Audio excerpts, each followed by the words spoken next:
মুখ্যমন্ত্রী হিসেবে শপথ নিয়ে আজ শ্যামাপ্রসাদ মুখোপাধ্যায়ের বাড়িতে পৌঁছন শুভেন্দু অধিকারী। সেখানে গিয়ে শ্রদ্ধা জ্ঞাপন করেন তিনি। বললেন 20 জুনকেই রাজ্যের প্রতিষ্ঠা দিবস হিসেবে মানা উচিত।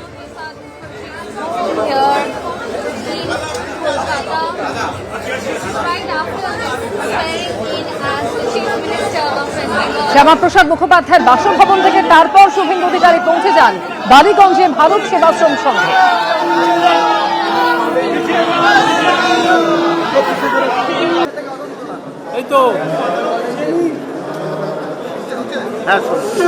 ভারত সেবাশ্রম সংঘ থেকে আজকে কালীঘাট মন্দিরে পৌঁছে যান শুভেন্দু অধিকারী। সেখানে পৌঁছে পুজো দেন তিনি।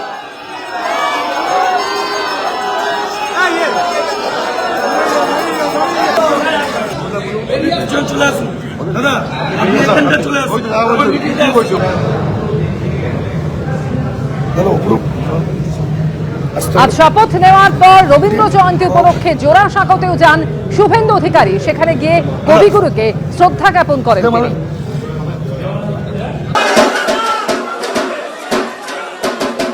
আজ নিজের কেন্দ্র ভবানীপুরেও যান শুভেন্দু অধিকারী। আজ সন্ধ্যে সেখানে পৌঁছে যান তিনি।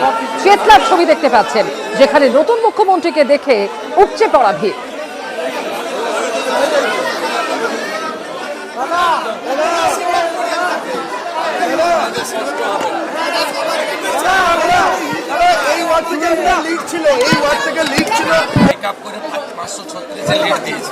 আজকে বিজেপির উত্থান এবং আলটিমেটলি এই বিপুল জনাদেশ নিয়ে বিজেপির ক্ষমতায় আসার পিছনে যে বিচারধারা এবং রাজনৈতিক ভিত্তিভূমি তৈরি হয়েছিল, সেটা বিশিষ্ট স্বাধীনতা সংগ্রামী ভারত কেশরী ডক্টর শ্যামাপ্রসাদ মুখার্জির জন্য। সবচেয়ে বড় কথা, রাজনৈতিক দিকটা বাদ গেলেও আজকে যে আমরা একটি স্বাধীন গণতান্ত্রিক দেশে দাঁড়িয়ে আছি বা নিজেরা নিজেদের কর্ম বা সব কিছু করছি, শ্বাস প্রশ্বাস নিতে পারছি, সবটাই কিন্তু ভারত ভক্তির জন্য।